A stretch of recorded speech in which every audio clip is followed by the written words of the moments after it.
I'm Dave with Rambler, doing our annual freezing our butts off hammock trip. So we're up at the cabin area. Luckily the weather's perfect. It's not going to be too cold, although we're ready for really freaking cold temperatures, but we're good. But it's all Hennessy's, they come as a complete unit, like everything is all there. And it's a pretty neat setup because literally nothing touches the ground when you set it up, and I use snake skins, which I'll show you in a second. So I have that packed on top of the bag since it's the first thing I'm going to get to.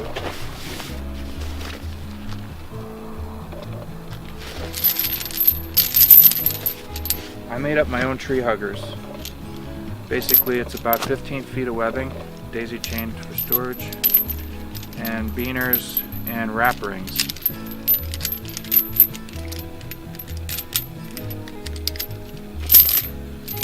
So for one side, I just undo my daisy chain. That just simply falls apart. So that's about 10-15 feet of webbing. And then I did a tracer 8 knot on one side, so that's never coming out. And then I just stow my beaner there.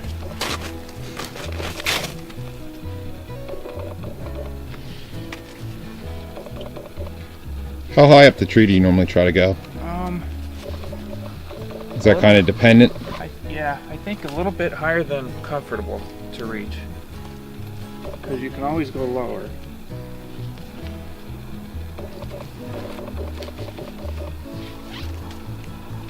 For the marlin spike hitch, make a loop.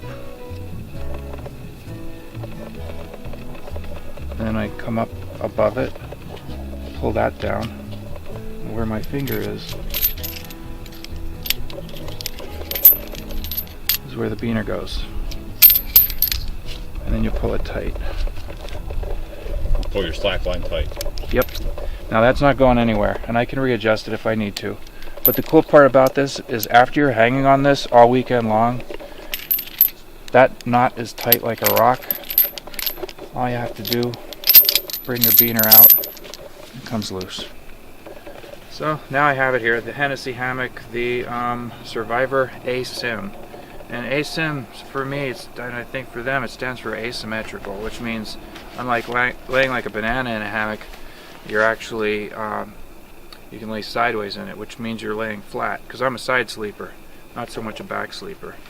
The way I have mine, it comes with snake skins, and I'll show you how that works in a minute. But what's important for me, I put a little zip tie on one end, and for me this is my indicator, this is my foot entry side. Unlike a regular hammock where you get on from the side, at Hennesy, at least this kind, has a bug screen built into it, and it's there all the time. It's permanent. So the way you get into this is there's a Velcro that you climb in, and then when you get in, the weight self seals the Velcro. But because of that, if I want to just figure out the layout of the camp and see which way do I want to get into it, and I know that I'm going to start with the side with the little zip tie on there. Now you could literally do this without touching the ground. We'll see if we could do that.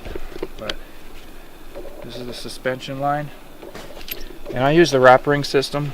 I may need to adjust this later, but simply you go through and then go through one of them. And this was a little bit of a learning curve, but I found that one side will be good and tight. However, if you have this on this side, it may not be good and tight, so you have to play with that.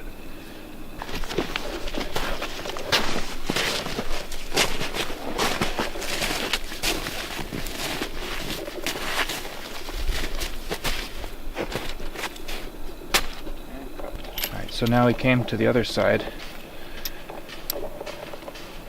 And I'll put my tag end through.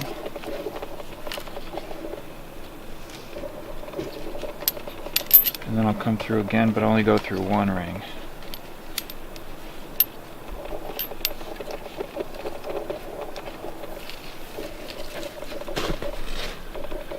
And now I'll pull it until I think I'm ready to tie it up. So now that's not coming out, but I do tie a safety here. Sometimes what I'll do is I'll tie a tent hitch here so that there will be sag over time, because none of this can take, I mean, it's solid, but it's not solid as a rock. So I'll usually tie a tent hitch here or some sort of knot that holds, so that after a night of sleeping and using it, I may need to tighten it up. And if that's the case, then I could just pull the hammock up, tighten this, and then pull this again. Or I'll just tie a safety knot here. And what that'll do is it'll keep it from backing up into the wrap rings and coming loose. So in my bag, I also keep stakes. For this, the rain fly is automatically attached to the hammock, but I keep 4 stakes. But then, because we're camping and you lose stuff, I keep extra stakes. So these are just extras; they stay in the bag, and we'll use these later. The way the snake skin works is it overlaps itself, so to unfurl this thing, I did do a couple edits. Just get that up out of the way. I replaced all the cordage that's in this thing with paracord. This 550 line. The reason is just the other line that came with it just seemed like simply string, and I prefer to use something a little bit more durable, something I'm more familiar with, can easily tie off. And I didn't learn all this stuff on my own, just watching YouTube and a couple other Hennesy things before I bought this, and then after I bought it, I figured out a couple more things to do. But I wrap all this extra line around here really tight so that the snake skin fits over top, and usually only 2 wraps of this, and then it's unfurled. So that's one side.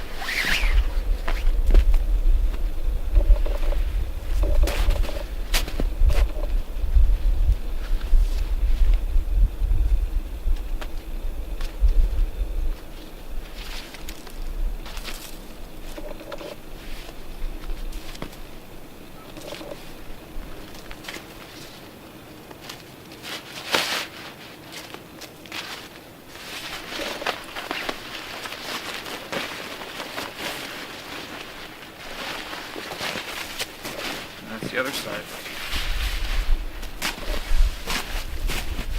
So this looks really low to me right now, and I want it up about here. So I'll just take this and pull it up, and that's how wrap rings work.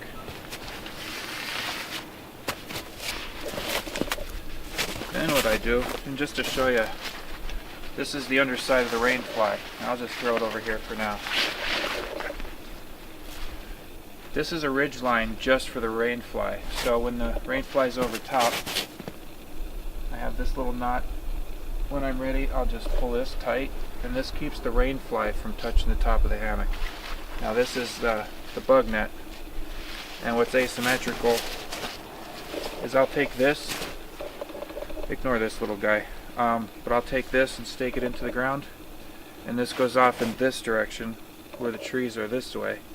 And then on the other side is another one that I'll stake off in that direction.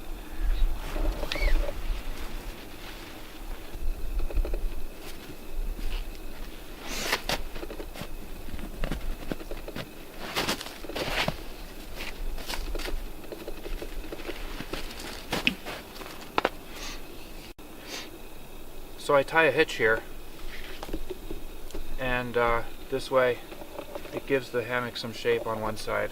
And then I tie one off on the other side in the opposite direction. And I actually have a tree there, so I could tie it to the tree if the tree's at the right angle. We'll see. Since we're on this side, I'll put the rain fly back over. And I have a tree right in line where I need it to be. So I just simply have a long piece of paracord with 2 figure-8s on the end that are permanent, and an S-beaner, just a simple S-beaner. So I free up one of these, lock my S-beaner, And this may work, it may not. I have to tie the other side. But what's cool about this, I can come down and tie it to the same stake, and that'll enclose my my hammock better with the rain fly down. Or if I want to see what's going on, if there's not going to be any rain, I'll tie another hitch here so I could adjust it. Alright, so I'm not going off the tree because it wasn't quite in line, so when I look underneath I could see my other two stakes there. Now this line here goes to the hammock to give it some shape. This one's the rain fly. So if I was on a tree, I can go higher, which gives me air. I could look outside and see what's going on. Or the other cool part is with the stake, once I tie this hitch to make it adjustable, I can also get a stick in there. And that way I can see what's going on. Because if you pan over there, you can see, you can kind of see inside the hammock a little bit. So that's one reason why I keep this line very long, because if I don't want to stake it off and I want to stake it off to a tree that's maybe 15 feet away, I can easily do that with this. Alright, on this side, Hennesy hammocks come with a prusik that slides up and down the ridge line. So you can adjust your rain fly, or if you want to remove your rain fly, you just unclip it. This will just dangle, no big deal, and there goes your rain fly. You don't even want it or need it, it's gone. Otherwise, it does have a loop here, and one of the edits that I made to it is I cut a paracord and just tied a figure 8 onto the loop on the other side, ran it back to this one, and then out. And I have here another hitch, so that when I clip the rain fly on to the prusik,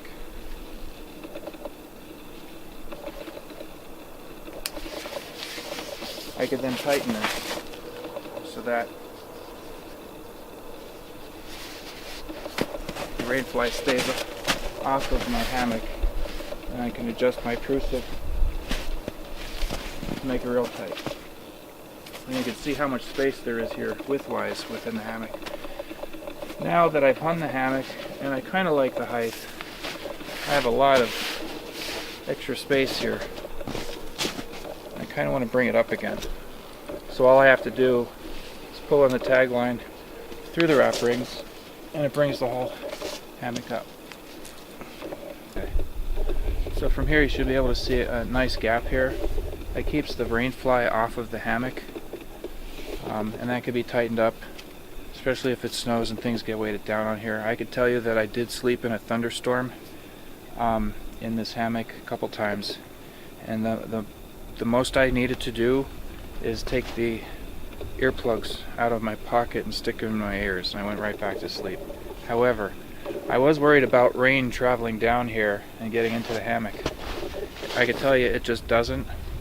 This covers up anything that might be open here, but for extra safety I got 2 pieces of paracord, and I simply tied them on here as sort of a permanent piece. And because why have one when you can have 2? So these are meant to wick away rain, so if any rain in a torrential were to come down here, it would just drip off of these. So, and then this is the prusik that holds on the rain fly, and like I said, here's the little clip. I could just simply remove the rain fly if I wanted to. When I'm done setting this up and tightening it up, you could just pull the rain for the snake skins down too, and that helps protect things as well. And that's the Hennesy hammock. I really enjoy it. And eventually I'll get in this thing, but this is how you get into this. I'll just demonstrate it. Come on over, sit in it, and away you go. And when you do get in it, the Velcro will just self-seal itself. So does that only have Velcro like halfway? Yeah, it only goes to here. And I can tell you this stitching, this is very tight. This isn't going to go anywhere. So it's good for 300, I believe 325 pounds, I'm not sure, but 300 plus. So we're going to go with an under quilt and an over quilt. I've never used them before. This should be pretty cool. Normally I would use a sleeping bag and a blow-up pad. Could be a thin one, a thick one. One time it was like 15 degrees outside when we were camping, and literally anything you weren't laying on touching the side of the hammock through the sleeping bag, like your elbows, it felt like you were getting burned. So we went with the larger, wider blow-up pad, but then we learned about underquilts. And this is by UGQ Outdoors, and this is the overquilt or top quilt, but this is the underquilt. And I was worried about having a foot entry hammock getting into this with an underquilt, but this literally just drops and pulls away, so you can easily get in, and this will come back and take its shape. You're going to be laying on it, and then the bottom of your hammock is always in contact with the bottom of the underquilt. So I literally laid in there and I felt warm underneath automatically, and I didn't even do anything. So for the first time I'm going to see what my over or top quilt looks like and lay it in there, because this will be my sleeping bag.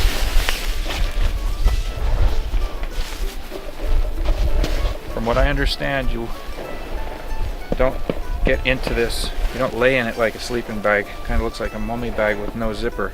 Apparently you put this over you, and it does have a foot box. It's all goose down, and by UGQ, and this particular one is it's a 0 degree bag, and Ultima down 850 for the fill, and it looks like it's going to be a good warm night.